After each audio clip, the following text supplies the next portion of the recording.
Hello, everyone. Welcome back to Ethos Online, where we want to be a place where you can be, belong, and become the very best version of yourselves. So, again, whether you're joining us from your couch, your living room, your car, wherever you are, welcome, welcome, welcome. You're in a safe place to ask questions, to be in liminal space.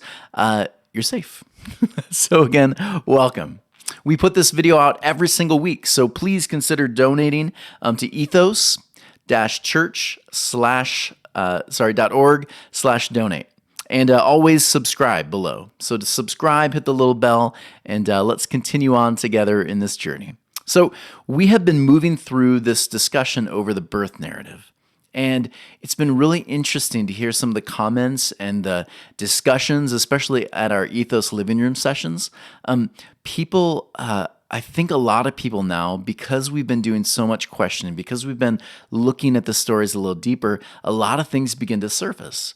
And one of the comments, though, from this past week that I thought, that's why we do it. That's why we do it. The individual said, I've never thought about the birth narrative in an applicable way. For them, it was always the story about Jesus and why Jesus is great, and always ending with, and this is why he came to save us, because we're evil, we're bad, and there needed to be a sacrifice, going down that rabbit hole. They said, I'd never really thought about the birth narrative in an applicable, devotional kind of way, one that's relevant for me. And they said, because I'm beginning to consider it differently, the whole thing means so much more to me. And when they said that, I thought, yes, that's it. That's why we do what we do. And so again, important to remember that the people who wrote this, Matthew and Luke, the birth narrative, they are writing to a specific group of people for a specific purpose. And that purpose was not to say Jesus came to die for you so that, again, you can escape your evil sinfulness, blah, blah, blah. That's not the reason for the story being told. Again, the birth narrative comes at a time post-temple destruction, when there's barely any hope, where they're saying, what will happen to our tribe? What happens to our identity? Is Jewish culture gone? What happens to all of our friends, our families, all of these things? What happens to life now? Is this the end of it? And the answer over and over again is no, this is not the end. In fact, it's actually the beginning of something really beautiful. And so that's when the birth narrative enters the scene. So the birth narrative. When you look at the birth narrative, you'll find, again, Matthew and Luke, the two narratives they're just not the same. They don't interact well together. When you read the two, you begin to understand they're actually two different stories. They're two different stories that happen at different places, different characters, for all different reasons. And so we understand, again, when we look at Luke's narrative like we did the other week, and we understood for them, family travels to Bethlehem. For Matthew's narrative, they're actually living in a house in Bethlehem, and then they travel away from Bethlehem. The whole thing begins to shift. And so when you look at the two different perspectives, we begin to understand this story is probably not history. There's something going on far deeper. And that's where enter Bart Ehrman. And Bart Ehrman says this about the Bible in general, but I think it's a really interesting rule to consider when we follow and read the scriptures. And so let me just read to you what he says here. Again, I find it really interesting. He says, the gospel writers, they used Jewish scriptures. Again, for many of us, that would be like the Old Testament. For them, they might call that Torah. So they use the Jewish scriptures, prophecies, and myth forms to create stories of Jesus' birth, because they saw in Jesus, watch this now, the fulfillment of all of Israel's hopes and dreams for Jews, Gentiles, and the world. I'm going to stop you right there just for a minute before we move on in that quote. The other individuals, the other messianic characters all throughout the Bible, these were prophetic fulfillments of what Israel was supposed to be, but only Israel. So catch the distinction there. Daniel, Moses, David, Abraham, all like the picture of what Israel was meant to look like in the world. However, look at the distinction between them and Jesus now. Jesus is now the picture of what Israel Gentiles, everyone is called to be in the world. Beautiful. Yeah. It's actually something even bigger. And this is why this narrative is so important. This is why for me, I can't quit going back to it because it's just so beautiful. Jesus is the fulfillment, the picture, the hopes and dreams of not just Jews, but Gentiles alike, everyone. This is what new life could look like if we follow the teachings of Jesus. It's so beautiful. So going on, he says this literary form and practice was well accepted in the era. So again, notice this was a very common way of writing. An uncommon way of writing would have been to write all of this as history. Yeah, that would have been very uncommon. This was a very common form, however, what Matthew and Luke are doing here. And so again, such use of the Old Testament to tell a new story was called midrash in Jewish commentaries. Midrash. Again, for a Jew, midrash is essentially creating new narratives using the old and basically discussing and arguing with other people over the meaning. And so you would have these midrash sessions and these commentaries where you just go back and forth and you'd read one perspective and another, and they were all attempting to explain and find meaning from the stories that were written using past stories. Yeah, beautiful. Midrash. And I think we do that often in our writing. Think about how many different, how many different times can you retell a story in our culture? We have Ghostbusters. We had Ghostbusters 1, and then all of a sudden we have a new Ghostbusters with female characters. Now we'll have another Ghostbusters movie with older characters and new characters. The stories keep being retold, but they retold in a new way, and that's what's going on with Midrash. It's really interesting, right? So I want to go to a discussion now that often during Christmas time it comes up. And this is actually kind of a more controversial one. And so what I'll see often, and whether you're an atheist, a humanist, a Christian, whatever you are, a nun, whatever it is, I find the discussion interesting now. Because many people will go to the scriptures here in Matthew and Luke, and they'll notice in chapter 1, Mary, it calls her an Alma. And many people have translated that for hundreds of years now, in the 21st century at least, I should say, they've translated as virgin. Virgin meaning someone who has not slept with someone, right? Someone who, let's go back patriarchal a little bit, someone who has kept their purity, right? A woman. And so we've translated it today as virgin. However, another translation of this, which is an older one, would have been young woman. And so I find over and over again, people will use this to just weaponize each other. No, it's virgin, and this is why you're wrong. No, it's young woman, idiot, and blah, blah, blah. And they'll go back and forth. And what typically will happen is they'll get so involved with the word that they'll actually miss the beauty. So some of you are actually asking the question right now, well, what about the word? It's virgin, right? Obviously. Well, maybe not. And let me just show you some perspectives on this because I want to show you a really beautiful, deep, applicable message to this that I think is missed sometimes. And so I want to look at it from the other perspective this time. And let me show you a really beautiful meaning. But first, let's look at this word because I know many of you are asking, well, what about the word Alma? When we see the gospel writer talking about there will be, therefore the Lord will give you a sign, Mary, and the sign will be that you as a virgin, you're going to conceive and give birth to the Son of God, right? So what that's actually doing, it's midrash, because what they're doing is they're borrowing, again, they're writing out the birth narrative of Jesus, and they have all of the Old Testament books open. And so they're borrowing from that. And so you can see right here, Isaiah 7:14. It's like he cut and then pasted it right there. That's what they're doing. And so when you look at this, therefore the Lord himself will give you a sign. The virgin will conceive and give birth to a son and will call him Emmanuel. Again, understand Isaiah is speaking to Israel here. He's not prophetic. The word prophetic means a message of hope and warning to a present people, not and pointing forward and making predictions. That's not what's going on here. Hezekiah is having his scribe Isaiah talk to them about their current situation that they're in. And so again, he believes that at some point the nation of Israel, this young woman, again, he uses metaphor constantly as Israel's a young woman, this young woman is going to give birth to a new era. That's what he's saying in this. Now, however, is it virgin or young woman? Right? Again, the word Alma. Is it a virgin or a young woman here used in Isaiah? Because again, they're pulling it from Isaiah. What's the context? What's the purpose? Well, here you go. I looked all over at this different word, Alma. It's only used a couple times. It's actually used about seven times. And all seven, it's a pretty obvious context issue.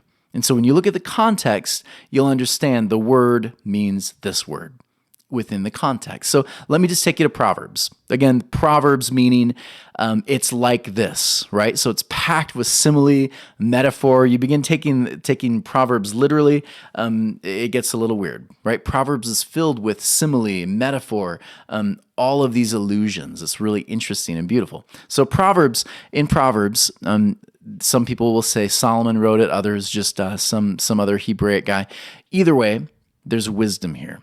And so the wisdom writer in Proverbs 30, what he's doing is he's saying, I'm going to give you four metaphors, 4 illustrations, and they all have something in common. And so watch, see if you can pick it up when I read it. Look for the commonality of all 4. Because what we're going to find as common is actually going to give us context and meaning to what the word Alma means. Yeah, so good. All right, here we go.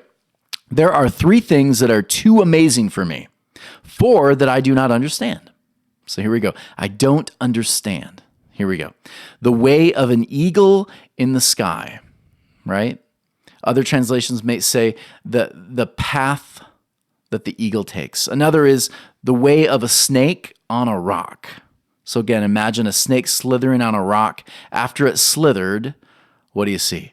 The way of a ship on the high seas. After the ship has gone on the high seas, after it's passed, can you see the ship has been there, right? The way of a young man with a young woman, Alma. And so this is the way of an adulterous woman. She eats and wipes her mouth and says, I've done nothing wrong.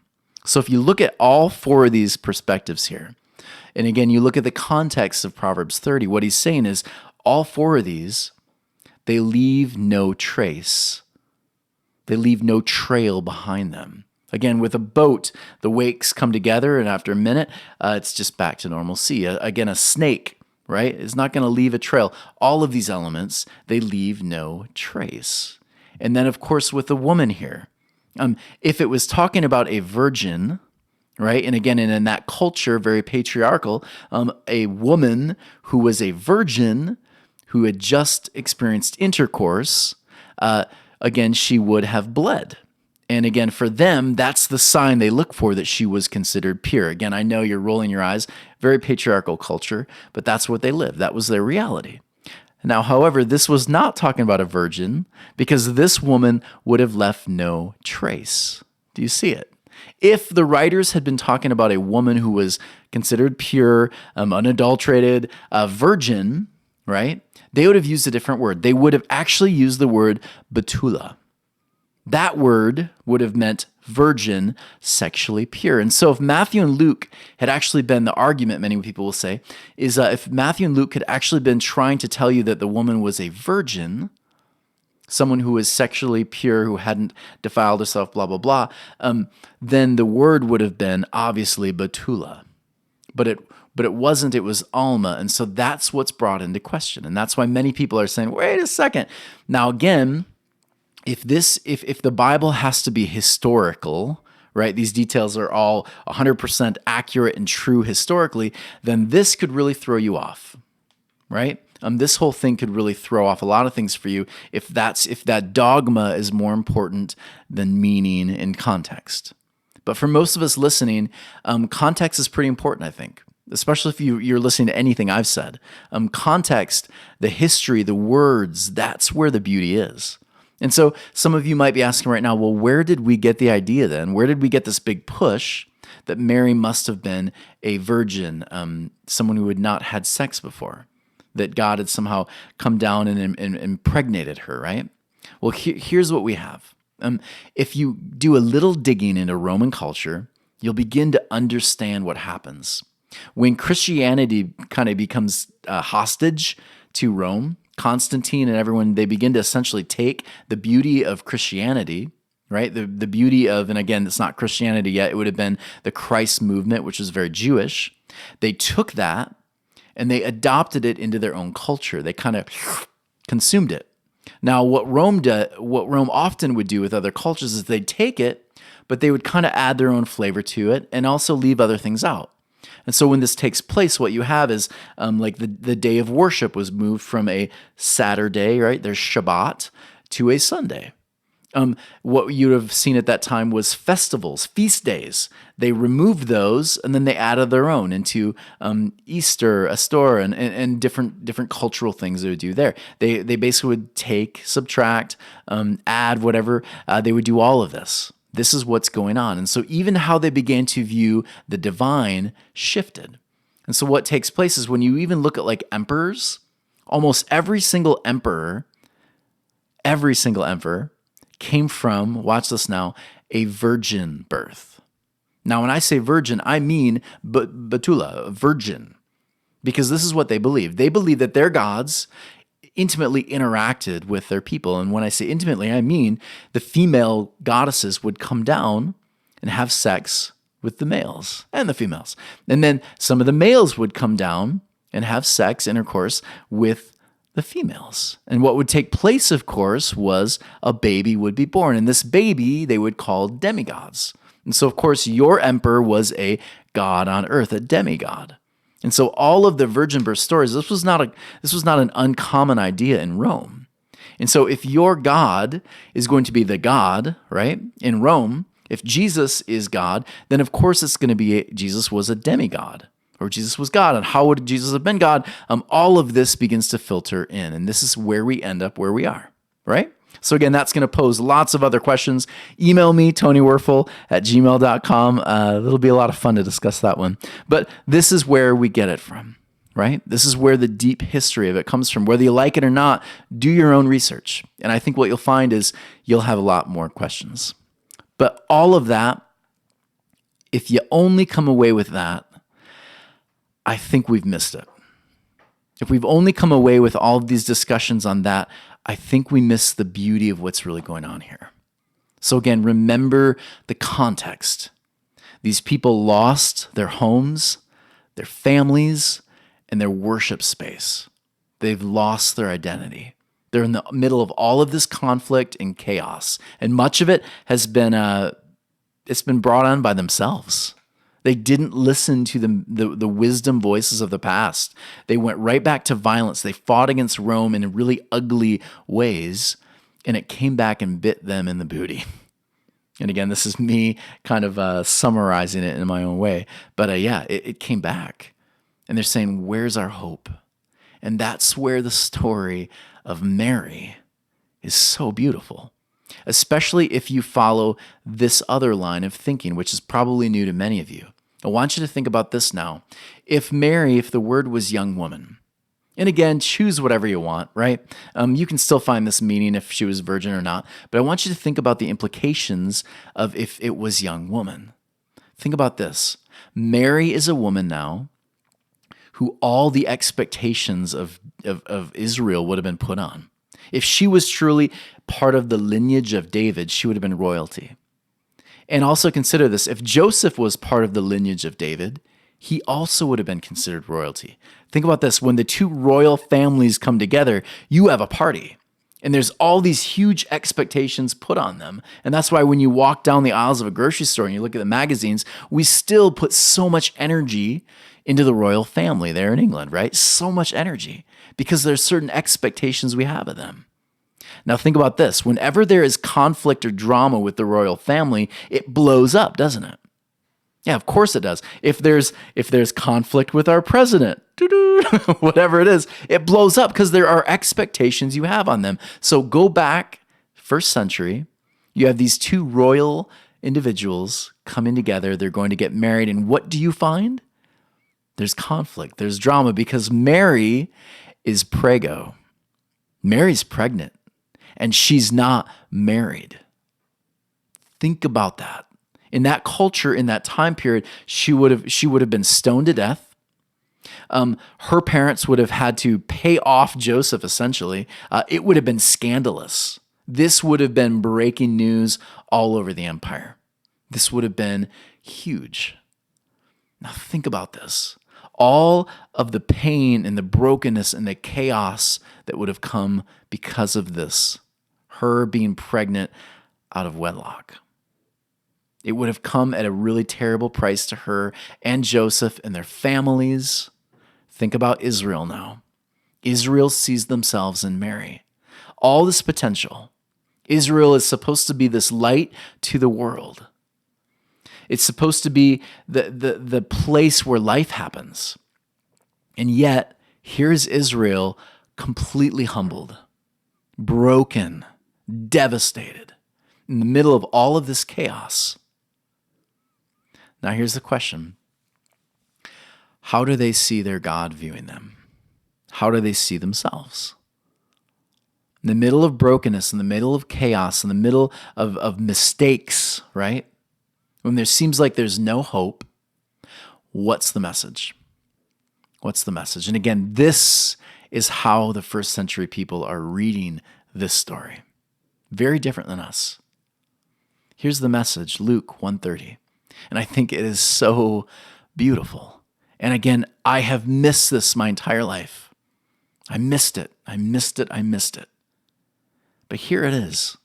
Luke 1:30 says, "Do not be afraid, Mary." This frightened teenage girl who's made some mistakes. This frightened teenage girl who all these expectations were put on, right? Don't be afraid, Mary. You have found favor with God. Israel, do not be afraid. You have found favor with God.